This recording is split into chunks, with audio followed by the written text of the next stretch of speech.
हम introduction to graph का कर रहे थे जिसमें हम बहुत सारे टॉपिक कवर कर चुके हैं जिसमें सम इम्पॉर्टेंट टर्म्स हम देख चुके हैं इसमें क्या क्या इंपॉर्टेंट टर्म्स हैं।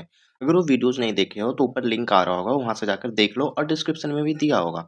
तो अब हम आगे बढ़ते हैं। आज हम देखेंगे लाइन ग्राफ। लाइन ग्राफ क्या होता है? देखो, लाइन ग्राफ नाम से ही लग रहा है क्या है, लाइन ग्राफ है। कहना क्या, लाइन क्या होता है, ये क्या है, लाइन। तो लाइन ग्राफ क्या होता है आज हम यही देखेंगे। नाम ही बता रहा है क्या है, ये एक लाइन है, लाइन के थ्रू बनाया हुआ ग्राफ है। देखो, line graph display data that changes continuously over period of time. क्या होता है लाइन ग्राफ? लाइन ग्राफ होता है डिस्प्लेस डेटा, डेटा को डिस्प्ले करते हैं that change continuously over period, जो कि हर एक टाइम पे चेंज होते रहता है। जैसे कि एक लड़की है रेनू, ठीक है, वो बीमार पड़ गई तो डॉक्टर ने उसके बॉडी टेम्परेचर को रिकॉर्ड किया। जब भी वो उसका जब भी टेम्परेचर लिया, मतलब कि थर्मामीटर से नापा तो उसे रिकॉर्ड किया। टेकन एवरी 4 आवर, हर 4 घंटे में। It was form of a graph, उसने क्या उसको ग्राफ में बनाया, जो कि नीचे दिया हुआ देखते हैं, ठीक है। We call this is a time temperature graph. इसको हम क्या बोलेंगे, टाइम टेम्परेचर ग्राफ। यानी कि जिससे दिया हुआ नाम उसी के अकॉर्डिंग उसका नाम बोल देते हैं। बेसिकली ये सब क्या है, एक लाइन ग्राफ है। जैसे कि देखो, उसने 6 बजे मेजर लिया, फिर 10 बजे लिया, फिर 2 बजे लिया, फिर 6 बजे लिया।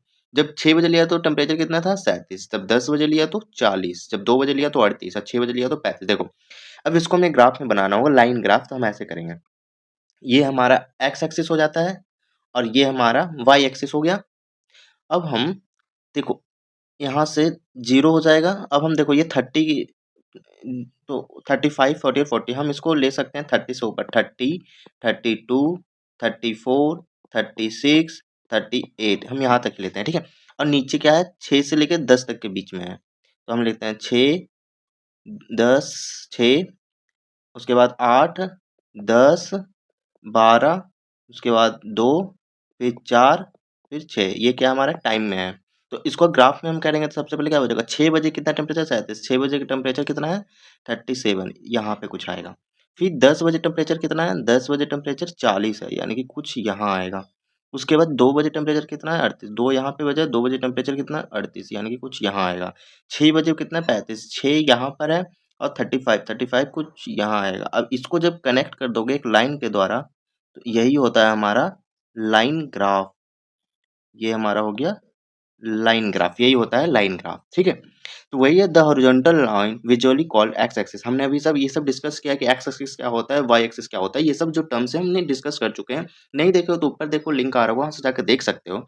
और जो कि क्या टाइम को शो कर रहा है, यानी कि ये किसको शो कर रहा है, टाइम को, और ये किसको शो कर रहा है, टेम्परेचर को, ठीक है। उसके बाद व्हाट लेवल और vertical and usually called Y axis. अब वाई एक्सिस वाले को क्या करेंगे, टेम्परेचर। देखो, जैसे उसने ग्राफ बनाया, हमारा भी सेम ग्राफ बनाया ना, यहाँ से ऊपर गया फिर नीचे आया। इसका भी देखो, ऊपर गया फिर नीचे आया। उसने भी देखो ग्राफ में क्या किया, 6, 10, 2, 6 ले लिया, 30, 32, 34 लिया। देखो 6 बजे टेम्परेचर कितना था, 37 था। 10 बजे टेम्परेचर कितना था, 40। 2 बजे कितना था, 38। और 6 बजे फिर कितना हो गया, 34। उसके बाद फिर इसे हम मिला देंगे ऐसे ऐसे और ऐसे, तो क्या बच जाएगा, लाइन ग्राफ। ये हमारा क्या है, लाइन ग्राफ है। तो बेसिकली हम लाइन ग्राफ इसलिए बनाते हैं ना कि हमें स्टडी करने में इजी हो। देखो इस तरह से लिखा हुआ है डेटा, तो थोड़ा सोचोगे 6, 7, 10, और जब इस तरह से डेटा देख रहे हो तो तुमको पता चल रहा है, हाँ पहले टेम्परेचर नीचे था, फिर टेम्परेचर इसका हाई हुआ, यानी कि फीवर तेज हुआ, फिर धीरे धीरे क्या टेम्परेचर कम हो रहा है, यानी कि फीवर कम हो रहा है। इससे पता चल रहा है। इससे पता चलेगा नहीं ना कि कब टेम्परेचर हाई, कब फीवर ज़्यादा, कब कम है। इसीलिए हम ग्राफ के रूप में लिखते हैं। देखो एक एग्जाम्पल हम देख लेते हैं, जिससे हमारा और कॉन्सेप्ट क्लियर हो जाएगा। एग्जाम्पल देखो क्या कह रहा है, द गिवन ग्राफ, एक ग्राफ दिया हुआ है ये, इसमें कुछ डेटे दिए हुए हैं, डेटा दिया हुआ है। उसके बाद बोल रहा है उसके अकॉर्डिंग बताना है, जैसे कि represent the total score by 2 batsman, A और बी 2 बैट्समैन, उसके द्वारा ये रन स्कोर किया हुआ डेटा है, ठीक है। उसके बाद बोल रहा है during each of 10 different matches in year 2007, 2007 के डिफरेंट मैचेस का डेटा दिया हुआ है। Study the graph and answer the following question, graph पढ़ो और आंसर दो। देखो सबसे पहला क्वेश्चन क्या बोल रहा है, what information is given on the two axis. दोनों एक्सिस पे कौन सा इंफॉर्मेशन दिया हुआ है। देखो इसका ये कौन सा एक्सिस है, एक्स है, ये कौन सा है, वाई। एक्स पे कौन सा इंफॉर्मेशन दिया है, मैचेज का, कि कितने मैचेस खेले हैं। वाई पे क्या दिया है, रन स्कोर का, कितने रन स्कोर किया गया है। तो ठीक है, तो हमारा एक पहले का आंसर क्या हो गया, एक्स पे मैचेस और वाई पे रन स्कोर, ठीक है। यही हमारा देखो आंसर भी है। द हॉरिजॉन्टल एक्सिस जिसको कि एक्स एक्सिस भी करते हैं वो मैचेस बता रहा है ड्यूरिंग द ईयर 2007, जबकि वर्टिकल एक्सिस है जो कि टोटल नंबर शो कर रहा है प्रत्येक मैच का। Which line show the run score by batsman है, अब कौन सा लाइन, अब इन दो टाइप का लाइन बना हुआ ना, एक डॉटेड और एक नॉर्मल लाइन, तो इनमें से कौन सा लाइन है जो कि ए के द्वारा शो कर रहा है। देखो यहाँ लिखा हुआ है कि जो बैट्समैन ए के द्वारा है वो डॉटेड लाइन शो कर रहा है, जो ये है ये सब क्या है, बैट्समैन ए का है। ठीक है, तो यहाँ पे वही आंसर लिखा गया, dotted line show the run score by batsman A. उसका नेक्स्ट बोल रहा है where the run scored by them same in any match in 2000, क्या दोनों द्वारा किसी भी मैच में सेम स्कोर किया गया है, अगर हाँ तो कौन से मैच में। अब देखो ग्राफ को देखोगे तो एक ऐसा पॉइंट देखो जहाँ पे दोनों का सेम स्कोर हो, यानी कि देखो यहाँ पे पहला मैच में देखा जाए तो एक 60 है एक 20 है, नहीं होगा। दूसरा मैच में देखे तो एक ने 40 किया एक ने 120 कर 115 किया, नहीं है। तीसरा मैच देखे तो भी नहीं है, लेकिन चौथा मैच देखो दोनों के द्वारा कितना स्कोर किया गया है, 60। चौथा मैच में क्या है, दोनों ने कितना स्कोर किया, 60, बाकी और कहीं किया है नहीं। तो इसका आंसर क्या हो गया, 60 run in which match, fourth match, वही लिखा है during the fourth match both have scored the same number of run 60। उसके बाद फोर्थ क्वेश्चन क्या बोल रहा है, among the two batsman who is steadier, मतलब कि अब स्टीडर मतलब कि दोनों में से कौन है जो सबसे ज्यादा परफॉर्मेंस अच्छा करे, जैसे कि रोहित शर्मा विराट कोहली, तुम देखते हो एक कंसिस्टेंसी, यानी कि विराट कोहली को कंसिस्टेंसी के लिए जाना जाता है कि हर मैच में वो अच्छा स्कोर करता है। और एक बैट्समैन है जो एक मैच में 100 मार रहा है, दूसरे मैच में 25 मार रहा है, फिर 100 मार रहा है, फिर 35 मार रहा है, मतलब कि एक तरह से कंसिस्टेंट नहीं है।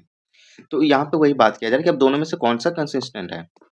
ठीक है, तो अब देखो यहाँ पे कौन कंसिस्टेंट दिख रहा है, देखो बैट्समैन ए जो है एक मैच में 20 रन मारा, दूसरे में कितना 115 मारा, तीसरे मैच में फिर 0 रन आउट हो गया, चौथे मैच में फिर 60 रन मारा, पांचवें मैच में फिर 20 रन मारा, छठे मैच में फिर 90 मारा, मतलब कि एक तरह से कहा जाए ये बहुत ज्यादा स्टीडर नहीं है, यानी कि एक बार 0 मार रहा है तो एक बार बहुत ज्यादा मार रहा है। वही अगर बैट्समैन बीट की बात करें तो देखो 60 रन पहले मैच में, दूसरे मैच में 40, तीसरे मैच में फिर 60, चौथे मैच में फिर 45, छठे मैच में 45, सातवें मैच में शतक मारा, फिर आठवें मैच में 60 मारा, लेकिन बी इस तरह से क्या ज्यादा कंसिस्टेंट है। तो वही बोल रहा है कि कौन ज्यादा कंसिस्टेंट, हमें जज इट, कैसे तुम उसको जज करोगे। तो वही लिखा है batsman A has one great peak, batsman A के पास क्या है, एक बहुत बड़ा पीक है, और उसी तरह सेम टाइम में बट मेनी डिप वैली, बहुत सारा नीचे भी है। He does not appear consistence, जो कि कंसिस्टेंसी को नहीं दिखा रहा है। B on the other hand has never score below a total of 40, B जबकि एक भी मैच में 40 से कम नहीं मारा है, even tough his highest score is 100 is compare to 150। B क्या है, नहीं मारा है 40 से कम, और एक मैच में वो शतक भी मारा है जो कि नियरली किसके 115 के।